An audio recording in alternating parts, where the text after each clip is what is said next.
क्या किसी का अपराध साबित होने से पहले उसे सार्वजनिक रूप से जलील करना जायज है? क्या पुलिस की सफलता की कहानी किसी की जिंदगी भर की बदनामी का कारण बन सकती है? क्या पुलिस का काम किसी अपराधी को पकड़कर सोशल मीडिया पर सिर्फ लाइक बटोरना है? आपने इन दिनों अक्सर देखा होगा कि गिरफ्तारी के चंद घंटों के भीतर आरोपी की तस्वीरें, वीडियो सोशल मीडिया पर सफलता की कहानी बनकर तैरने लगती है। लेकिन क्या आप जानते हैं कि इसके पीछे की पूरी कहानी क्या होती है? और इसी फोटो ऑप कल्चर को लेकर राजस्थान हाईकोर्ट की जो हाल ही में आदेश आया है, उसके बाद एक नई बहस छिड़ गई है। दरअसल नेशनल क्राइम रिकॉर्ड्स ब्यूरो के आंकड़े बताते हैं कि पुलिस जिन लोगों को गिरफ्तार करती है, उनमें से एक बड़ा हिस्सा कोर्ट से दोष मुक्त हो जाता है। राजस्थान हाईकोर्ट के इस फैसले के बाद इस फोटो ऑप कल्चर पर एक नई बहस छिड़ गई है। क्या है इस चर्चा के पीछे की वजह, आज इस वीडियो में हम समझने की कोशिश करेंगे। नमस्ते, मेरा नाम है अवधेश और आप देख रहे हैं द लिटमस। दरअसल जैसलमेर के एक मामले में 10 लोगों ने हाईकोर्ट में क्रिमिनल रिट याचिका दायर कर पुलिस के इस कल्चर या बन रही प्रथा को चुनौती दी। याचिका में कहा गया कि आरोपियों को आधे कपड़ों में थाने के बाहर बैठाना, उनकी तस्वीरें सोशल मीडिया पर वायरल करना न केवल अपमानजनक है बल्कि अमानवीय भी है। इस मामले में हाईकोर्ट ने तल्ख टिप्पणी करते हुए कहा कि यह संस्थागत अपमान का मामला है। जस्टिस फरजंद अली ने पुलिस की कार्यशैली पर गहरी नाराजगी जताते हुए आदेश में लिखा, गिरफ्तारी के बाद किसी व्यक्ति के मानवाधिकार खत्म नहीं हो जाते। आरोपी को फर्श पर बैठाना, उसके कपड़े उतरवाना, उसे अपमानजनक स्थिति में रखना या फिर उसकी तस्वीरें दुनिया को दिखाना संस्थागत अपमान है। वहीं कोर्ट ने सोशल मीडिया पर शेयर की जाने वाली तस्वीरों के खतरों पर विशेष चिंता जताई। आदेश में कोर्ट ने कहा कि एक बार जब आप ऐसी तस्वीरें डिजिटल प्लेटफॉर्म्स पर डालते हैं या डिजिटल प्लेटफॉर्म्स पर इस तक तस्वीरें आ जाती है तो वो हमेशा के लिए वहाँ डिजिटल फुटप्रिंट्स उनके बन जाते हैं। कोर्ट ने साफ शब्दों में कहा, एक आरोपी केवल आरोपी होता है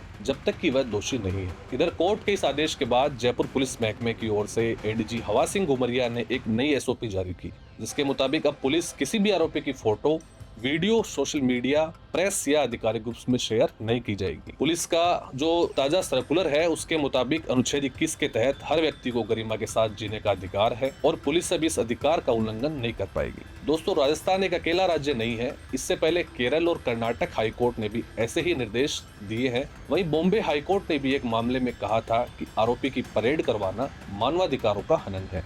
दरअसल इस मामले में पुलिस महकमे के जो अधिकारी हैं उनकी अलग अलग राय है, अलग अलग अपने विचार हैं।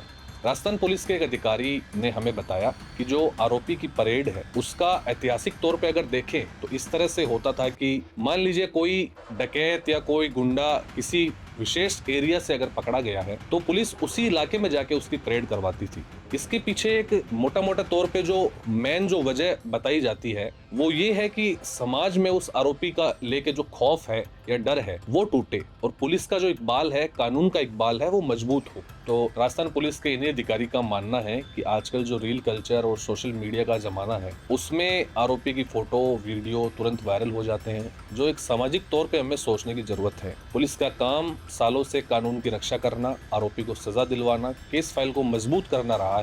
लेकिन अब ये जो वर्तमान में जो नया पैटर्न देखने को मिला है उस पे वो चिंता जाहिर करते हैं और इसी तरह की चिंता राजस्थान हाईकोर्ट ने भी अपने फैसले में जताई है।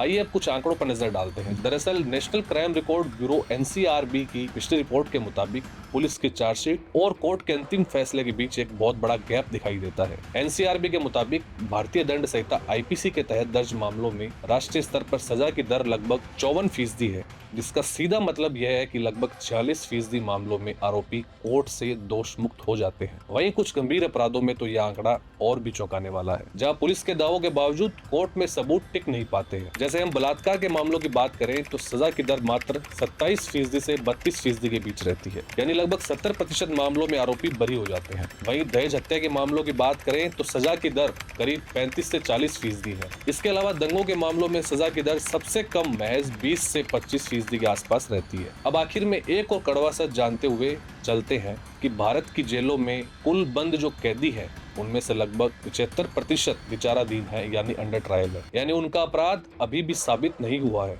इनमें से हजारों लोग सालों से जेल में बिताने के बाद आखिर में निर्दोष पाकर बरी कर दिए जाते हैं। ऐसे में आप सोचिए कि उनकी फोटो गिरफ्तारी के वक्त अगर वायरल हुई तो उनके चरित्र पर एक हमेशा के लिए अमिट दाग बन जाती है। आपका इस पूरी बहस पर क्या मानना है? आप इस मामले में क्या सोचते हैं? हमें अपनी राय कमेंट में जरूर बताएं। धन्यवाद।